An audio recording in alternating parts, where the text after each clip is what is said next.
Team India విధ్వంసకర batter Sanju Samson చరిత్ర సృష్టించాడు. T20 ప్రపంచ కప్ చరిత్రలోనే చేసింగ్లో అత్యధిక వ్యక్తిగత పరుగులు చేసిన బ్యాటర్గా నిలిచాడు. అలాగే టీ20 ప్రపంచ కప్ మ్యాచ్లో అత్యధిక బౌండరీలు బాదిన ఆటగాడిగా కూడా సంజు శాంసన్ చరిత్రకెక్కాడు. ఈ క్రమంలో భారత క్రికెట్ దిగ్గజాలైన విరాట్ కోహ్లీ, రోహిత్ శర్మ రికార్డులను ఒకేసారి సంజు శాంసన్ అధిగమించేశాడు. అయితే ఐసీసీ టీ20 ప్రపంచ కప్ 2026లో భాగంగా వెస్టిండీస్‌తో కోల్కతా వేదికగా ఆదివారం జరిగిన మ్యాచ్‌లో సంజు శాంసన్ 50 బంతుల్లో 12 ఫోర్లు, 4 సిక్స్‌లతో 97 పరుగులు చేసి నాటౌట్‌గా నిలిచాడు. అసాధారణ బ్యాటింగ్ ప్రదర్శనతో ఈ ఫీట్ సాధించాడు. ఇప్పటి వరకు టీ20 ప్రపంచ కప్ చేజింగ్‌లో టాప్ స్కోర్ కోహ్లీ పేరిట ఉండేది. అతను టీ20 ప్రపంచ కప్ 2022లో పాకిస్తాన్ పైన, అలాగే 2016 టీ20 ప్రపంచ కప్‌లో ఆస్ట్రేలియా పైన చేజింగ్‌లో 82 పరుగులు చేశాడు. సంజు శాంసన్ తరహాలోనే ఈ 2 మ్యాచ్‌ల్లో కోహ్లీ భారత్‌కు విజయాన్నందించాడు. తాజా మ్యాచ్‌లో సంజు 97 పరుగులతో అజేయంగా నిలిచి కోహ్లీను వెనక్కి నెట్టాడు. ఈ మ్యాచ్‌లో 16 బౌండరీలతో టీ20 ప్రపంచ కప్ మ్యాచ్‌లో అత్యధిక బౌండరీలు బాదిన రోహిత్ శర్మ రికార్డును కూడా అధిగమించాడు. రోహిత్ శర్మ 15 బౌండరీలు బాదాడు. రోహిత్ శర్మ 2024 టీ20 ప్రపంచ కప్‌లో ఆస్ట్రేలియా పైన 7 ఫోర్లు, 8 సిక్సర్లతో 15 బౌండరీలు బాదగా, సంజు తాజా ఇన్నింగ్స్‌లో 16 బౌండరీలు బాది హిట్ మ్యాన్‌ను అధిగమించాడు. సురేష్ రైనా తర్వాత టీ20 ప్రపంచ కప్‌లో అత్యధిక వ్యక్తిగత స్కోర్ కలిగిన రెండవ భారత బ్యాటర్‌గా సంజు శాంసన్ నిలిచాడు. 2010 టీ20 ప్రపంచ కప్‌లో సురేష్ రైనా సౌత్ ఆఫ్రికాపై సెంచరీతో చెలరేగాడు. పొట్టి ప్రపంచ కప్‌లో భారత్ తరఫున సెంచరీ బాదిన ఏకైక బ్యాటర్‌గా కూడా సురేష్ రైనాని కావటం గమనార్హం. గురువారం వాంఖేడే వేదికగా జరిగిన సెమీఫైనల్లో ఇంగ్లాండ్‌తో టీమిండియా అమీతుమీ తేల్చుకోనుంది. సంజు శాంసన్ సూపర్ ఫామ్ నేపథ్యంలో అభిషేక్ శర్మను తుది జట్టు నుంచి తప్పించాలన్న డిమాండ్ వ్యక్తమవుతోంది. అయితే ఇక జీవితంలో ఎప్పుడూ ఒకే రకంగా సంజు శాంసన్ కెరియర్ ఉండదు. అంటే కెరియర్ ఎప్పుడు అందరికీ ఒకేలా ఉండదు అని నిరూపించుకునే ఒక తరుణం అయితే సంజు శాంసన్‌కొచ్చింది. చివరకు తుది జట్టులో చోటు కోల్పోయాడు అభిషేక్ శర్మ.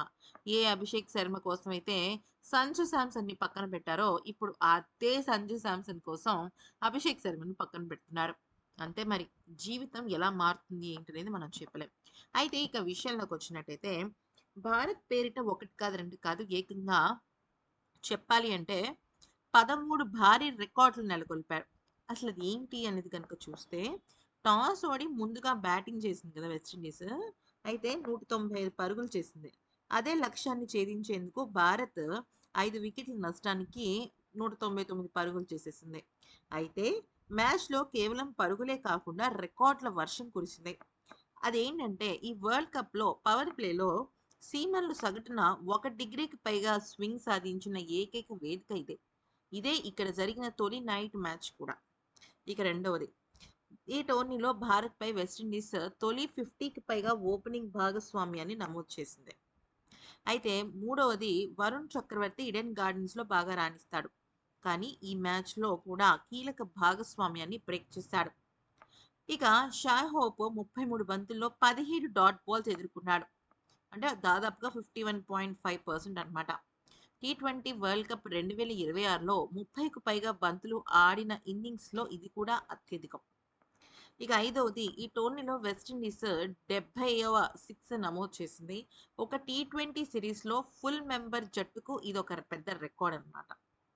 అయితే ఇక ఆరోదేంటంటే Shimron Hetmyer 19, Farhan 18, Nicholas Pooran 17, Chris Gayle 16, Gurbaz 16 అత్యధిక సిక్సర్లు కొట్టిన వాళ్ళల్లో ఈ ఈ సిమ్రాన్ హిట్మేర్ కూడా ఉన్నాడు.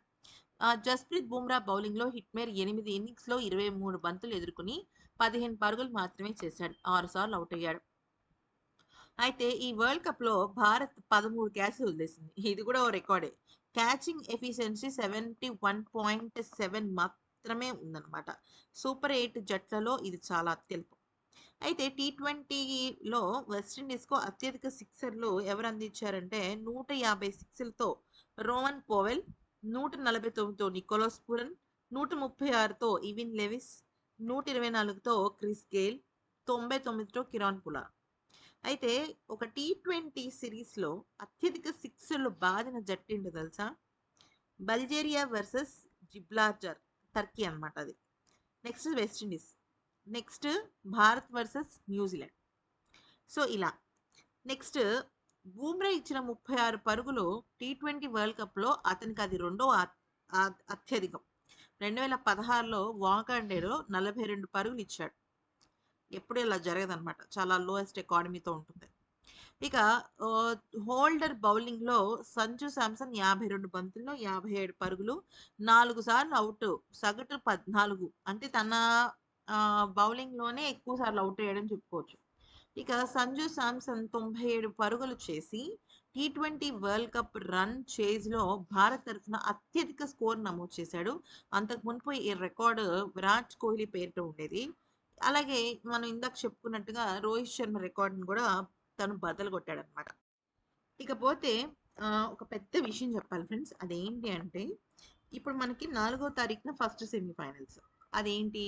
New Zealand versus South Africa. Okay, second semifinals వచ్చేసరికి మార్చ్ 5వ తేదీన భారత్ వర్సెస్ మన ఇంగ్లాండ్. ఓకే, సో ఇప్పుడు మనం గమనించాల్సిన విషయం ఏంటంటే ఒకవేళ వర్షం పడితే ఎటువంటి మ్యాచ్ అయినా రద్దు అవ్వాల్సిందే కదా. అంటే జనరల్గా సూపర్ 8లో కానీ లీగ్ మ్యాచెస్లో కానీ అది జరిగింది. కానీ సెమీఫైనల్స్ విషయంలో ఐసీసీ ఒక సూపర్ నిర్ణయం తీసుకుంది. ఎందుకంటే Pakistan totally out of the tournament కాబట్టి ఇక ఏమైంది అంటే రెండో సెమీఫైనల్స్లో చిరకార ప్రత్యర్థులు భారత్ ఇంగ్లాండ్ జట్లు ముంబైలోని వాంఖాడే స్టేడియంలో ఆడతారు. ఓకే, ఫస్ట్ మ్యాచ్ వచ్చేసరికి అది New Zealand versus South Africa Eden గార్డెన్స్లో ఆడతారు. ఈ నేపథ్యంలో ఒకవేళ వర్షం పడితే ఏంటి అంటే కనీసం 5 ఓవర్లైనా ఆడించడానికి ఆ రోజున ఎంపైర్లు ప్రయత్నిస్తారు. అంటే వర్షం పడినా లేకపోతే గ్రౌండ్ చిత్తడిగా ఉన్నా ఏదైనా సరే అనమాట. సో ఇప్పుడు మ్యాటర్ ఏంటంటే ఒకవేళ కనుక ఆ రోజు కనుక ఆట కుదరకపోతే రిజర్వ్ డే ఉంది. సెమీఫైనల్స్కి ఫైనల్స్కి 2 రోజులకి కూడా మన రిజర్వ్ డే అయితే పెట్టడం జరిగింది. సో ఆ రిజర్వ్ డే కూడా క్యాన్సిల్ అయింది అనుకోండి వర్షం కారణంగా, అప్పుడు సూపర్ 8కి సంబంధించిన లిస్ట్ తీసి పాయింట్ల పట్టిక తీసి దానిలో ఎవరు టాప్లో పొజిషన్లో ఉన్నారు, ఎవరికి మంచి రేట్ ఉంది, ఎవరికి పాయింట్లు ఉన్నాయి, ఇవన్నీ చూసి దానిలో ఒక జట్టుని ఫైనల్స్కి పంపిస్తారు. కానీ అంత మరీ వర్షం పడిపోయే సినిమా అయితే ఉండదు. అట్లీస్ట్ రిజర్వ్ డే రోజైనా కనీసం 5 ఓవర్లైనా జరుగుతాయి, తక్కువలో తక్కువ, నీచంలో నీచం. అదనమాట విషయం. సో ఫ్రెండ్స్, ఈ వీడియో కనుక నచ్చినట్టయితే లైక్ చేసి సబ్స్క్రైబ్ చేసుకోండి. ఎందుకనంటే ఇప్పుడు మన భారత జట్టే ఈ T20 వరల్డ్ కప్ గెలుస్తుందని చాలా స్ట్రాంగ్గా ఉన్నారు అందరూ. ఎందుకనంటే కోర్స్ సౌత్ ఆఫ్రికా జట్టు న్యూజిలాండ్ ఓడించింది లీగ్ మ్యాచ్లో, కానీ నాకౌట్ మ్యాచెస్లో New Zealand is very dangerous. Okay, at the same time England కూడా భారీ హిట్టర్లతో అద్భుతమైన బ్యాటింగ్ లైనప్ ఉంది.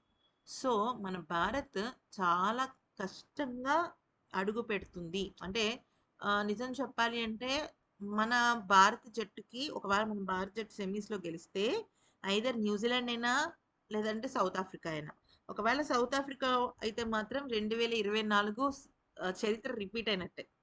మళ్ళీ ఈసారి ఖచ్చితంగా సూర్య ట్రోఫీ ఎత్తేయచ్చు 100%. అది విషయం. సో నచ్చితే లైక్ చేసి సబ్స్క్రైబ్ చేసుకో మనం మాత్రం మర్చిపోదు ఫ్రెండ్స్. Thanks for watching.